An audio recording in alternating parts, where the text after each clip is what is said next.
Hey, this is Kia. Welcome to another episode of A Little Bit Richer, brought to you by my friends at Legal & General. Moving in with someone is a big decision. Whether you're renting or buying, there's a lot of things to think about. So today, I'm joined by award-winning family lawyer Yasmin Khan-Gunns. Yasmin's clients range from successful business professionals, celebrities and stay-at-home mothers, to expats, couples moving in together, and couples getting married. Yasmin is also the woman behind the Instagram at London Family Solicitor and shares guidance on some of the tricky issues that lawyers can help with. She's here today to talk us through what you should be thinking about before moving in with someone and ways you can avoid getting into a sticky situation if the relationship breaks down. Welcome, Yasmin. Thank you. Great to be here. So we are talking about moving in together. People moving in, whether it's friends, family, or partners moving in. And it is a lovely time. It's a great time and people are happy. And it's something that we should celebrate. Yeah. But, there are things that we need to consider before moving in. Put it this way. You take out car insurance, okay? You take out life insurance. You take out house insurance. All these things are important in case the worst happens. So it's always good to be aware now, before you begin cohabiting, before you buy with someone, what could happen in the future. See it as your insurance. This knowledge is your insurance. I love this. So to start us off, if someone's planning on renting with someone, what should they be thinking about before moving in? Yeah, so first and foremost, I think they need to be thinking about affordability, because you want to make sure that the person that you are moving in with can afford their payments towards the rent and can afford their payments towards the outgoings.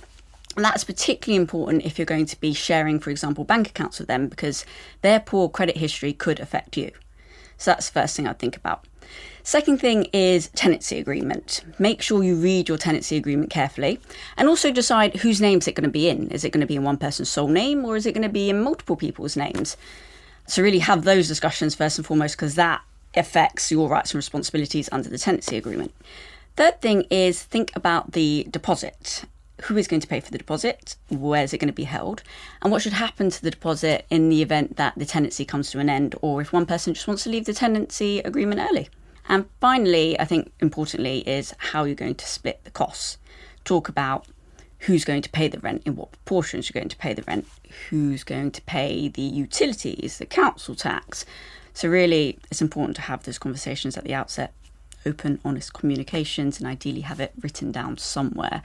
WhatsApp, email, written agreement, anywhere. I know that a lot of people listening have probably moved in with someone at some point and has not had these conversations, but it makes a lot of sense. But let's talk about after you've moved in. Mm-hmm.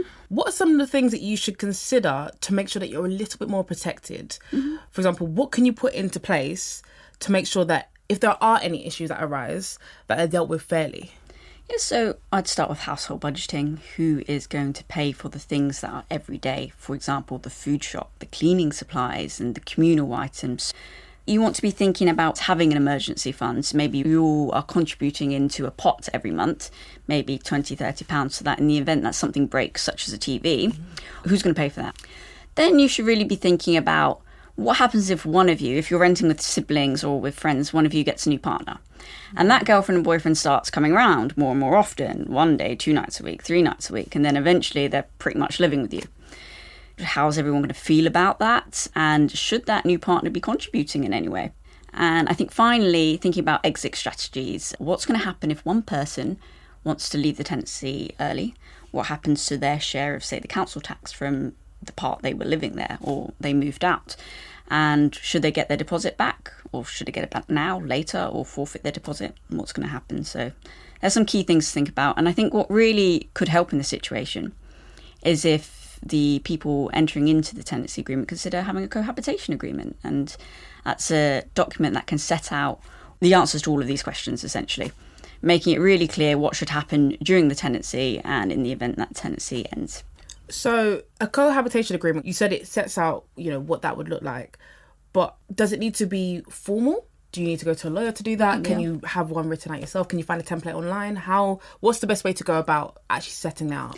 So just to clarify, a cohabitation agreement is an agreement between two people setting out the financial and practical arrangements during cohabitation and in the event that that cohabitation ends. So that can include, and I'll go back to your question in a second, but that can include things like Well, if you're buying a property with someone or if you're renting, how the rental payments will be dealt with, how the mortgage will be dealt with, what should happen to the sofa, the TV, the white goods, what should happen in the event of a sale or the tenancy coming to an end. It can include so many things, including pets. So usually you would go to a family lawyer to draft the cohabitation agreement. And the cost, it really depends. It depends on the hourly rate of the family solicitor, but it could be anywhere between 1,500 to 5,000 upwards plus VAT. Depends how simple or complex it is, but it's a really, really useful tool to have because it makes everything clear and it makes the separation process, if it gets to that, much easier. Definitely something to consider. So we've spoken a lot about renting then. Yeah. If you're planning on buying with someone, is there anything else that you should specifically be thinking about before you move in? You need to really think about how the property is going to be held. Is it going to be held in one person's sole name or is it going to be held in joint names? You can hold the property in two ways in joint names. To make it really simple, you can hold it as tenants in common or joint tenants. Now, joint tenants is where you hold the property 50-50, unless you have an agreement called a declaration of trust stating otherwise. And a tenants in common is where you could hold the property in specified shares. So, for example, X has 60%, Y has 40%. Or you can also hold it as 50-50. It's slightly complicated, but you can have it as 50-50 or you can have it as specified shares. Now, the difference between joint tenants and tenants in common, and that's quite an important difference, is with joint tenants, if you sadly pass away, your share of the property automatically goes to the other co-owner. Whereas tenants in common, if you pass away, your share does not automatically go to the other owner. It goes and passes under whoever you put in your will. Your parents, for example, your siblings. That's the first thing you should consider, how you're holding the property. Secondly, how's the deposit going to be funded? Is one person paying the deposit? Are they both paying the deposit? And if they're both paying equal contributions, not equal? If it's not equal, do you want some sort of an agreement to say that you get that money back if the property is sold? Or are you happy for it just to be 50-50 and you kind of forfeit the bigger amount? So think about your deposit. You need to think about how the mortgage is going to be paid. Sometimes when one person is earning a greater income, they may contribute a bit more towards the mortgage. And alongside that, how the utility is going to be dealt with. You also need to think about what happens if one of you loses their job or there's an illness. Will one person take over the mortgage payments and utilities or not? To have these discussions really, really early on. And then you should be thinking about property maintenance and repairs. Are you going to have a fund to deal with that? You don't have the surplus income, It's a bit tricky. So something to think about. And then what happens in the event that one person wants to sell and the other person doesn't? That happens. How would you calculate the buyout if one person was going to buy out the other? Lots to think about. And again, a cohabitation agreement can really, really help here, setting all these answers out in a clear agreement to make it super simple for everyone. There was a phrase that you mentioned earlier, and I want to come back to it. Declaration of trust. Yeah. So I want to ask you, what is a declaration of trust? So ideally you would enter into one when you're about to purchase a property. And a declaration of trust is a specific legal document setting out how you and your partner hold that property. So it would set out the shares in which you hold it, whether it's 50-50, 60-40. It would set out how the mortgage is being paid. So you could state this person's paying this amount in the mortgage a month and this person's paying this amount in the mortgage. It would set out who paid the deposit or in what proportions and whether that deposit will be returned in the event of a sale or not. It can set out things like who's going to pay the outgoings, who's going to pay the utilities.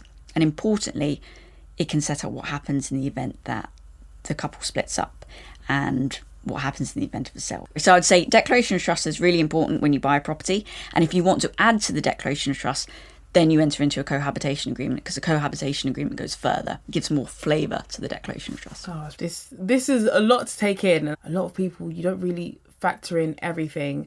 And it is sometimes difficult to talk about money. But I think here is kind of highlighting some of the things that should be spoken about, especially before doing something so big as buying a property. It's a massive investment. So maybe having that laid out can give both parties peace of mind. What happens in the event that there is perhaps a couple who have bought property together, maybe thought they'll be together forever, but sometimes life happens and they end up splitting? What happens to the property in that event? So if it's being held in joint names, then the couple needs to look at how they hold the property. So going back to holding it as tenants in common or joint tenants. If they hold it as joint tenants, then the law presumes that the property will be split equally, 50-50. If they hold it as tenants in common, then the law will look at what's written in the conveyancing documents. If something's written, for example, 60-40 split, then that's how the property will be dealt with. If nothing's written, then the law will presume 50-50. So looking at that first determines what should happen. Then you need to discuss with your partner, do you want to sell, or is one person keen to stay in the property? Going back to that, if one person is keen to stay in the property and the other person will agree to it, then you need to work out a buyout calculation for that person that's staying to buy out the person that's leaving. Working out that calculation differs. Usually you could go to 3 estate agents to try and find the average value of the property and then work out the calculation from that. Or you can go to a surveyor and get a more formal valuation of the property, which tends to be a bit lower than the estate agent value. And what should happen in the interim? Should the person that intends to stay in the property continue on the mortgage? So discussing those interim arrangements. If there is a sale, however, the parties need to consider who they're going to appoint as their lawyers, conveyancing lawyers, their estate agents. And eventually the property will be sold or one person will buy out. But if it's sold and one person's actually like, well, I don't really want it to be split 50-50 because actually I've been contributing towards a mortgage more than you. I want a greater share in the property. That can happen. So if one person is seeking a greater share in the property than the original purchasing documents, the burden of proof is on them to show why. And what does the law say then about how you should divide up the stuff that you've bought or acquired while you're together? So it's a bit wishy-washy because actually it really depends on whether you can reach an agreement between yourselves. But generally speaking, personal possessions, so that's your white goods, your fridge, your freezers, your TVs, your sofas, all your kind of belongings that are shared between you and the house. If you can't deal with it by agreement, usually the person that purchased the item will keep the item. But ideally, you would reach an agreement between yourself. In terms of gifts, so by the very nature of their name, if someone gifts you something, if your partner gifts you something, you're generally entitled to keep that because it's a gift. So jewellery, for example, if you get given a ring or something like that, you keep the ring. When it comes to pets, it's quite an emotional topic. Sadly, or maybe surprisingly, they're treated like property, like any other possession. So if you can't reach an agreement on the pets, then what happens is usually the person that the pet is registered in, microchipped in, for example, keeps the pet. But all of this could be put in the cohabitation agreement. You can deal with it all in the cohabitation agreement. So it would be advisable to look into that if you are thinking of living with someone. Mm-hmm. So if you move in with your partner and they own the place, where does that leave you if you were to split in the future? Not in a very good position, because if you're unmarried, then your rights are extremely limited. So you move into your partner's place and your partner's actually like, well, it's not working out, I want you to leave. Technically, you could be out the door the next day. You have no rights to live in that property because you're not married. In terms of any financial claims you can make over the property, again, you have no financial interest in that property, even if you've been paying the outgoings, sharing the council tax, sharing the gas and electricity bills. There are some limited exceptions. They are limited and they are usually confined to if you make direct contributions towards the mortgage or direct contributions towards the deposit, or if you pay for renovation works to the property that substantially increase the property, then you may be able to claim something. Difficult area of law, it's trust of land, civil proceedings, legal advice would need to be sought as soon as possible. So when you say direct contributions to the mortgage, that isn't paying your partner your contribution, that is actually direct to the mortgage company? Well, it's a bit unclear. You wouldn't pay direct to the mortgage company because the mortgage would presumably be in their name. But if you pay money to your partner and the reference, for example, is towards mortgage, then that's quite good evidence that you are paying towards the mortgage. Whereas if your reference was rent, your partner could argue, well, you're not paying towards the mortgage, you're paying me rent. So it all kind of depends on what you're labelling. Oh, such a grey area, isn't it? So, we've covered a lot in this episode, and it's good to know the things we should put in place to make sure that we're all protected. But I almost don't want people to be scared. I feel like we've used a lot of big words. We've talking about if you separate, what is this? What might happen?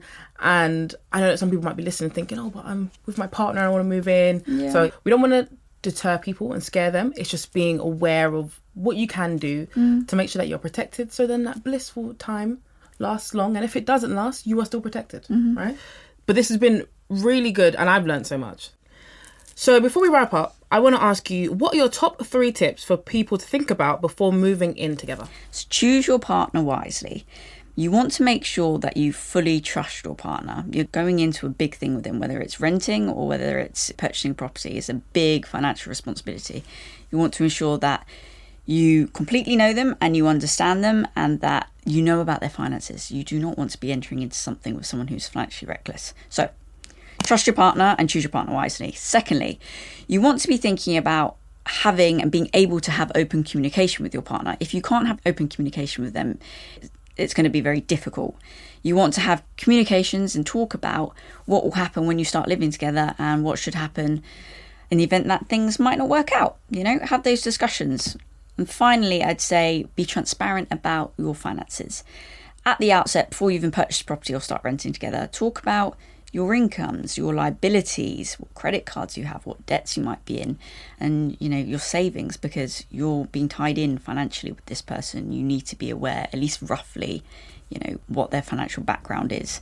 That's some really good points, and we have learned a lot this episode. So Yasmin, thank you so much for joining us and imparting your incredible knowledge. Thank you. Lots to think about before moving in with someone. I'd love it if you could review the podcast, spread the word, and help others get a little bit richer too. Keep up with the show on TikTok and Instagram at Legal in General. Thank you for listening. See you soon.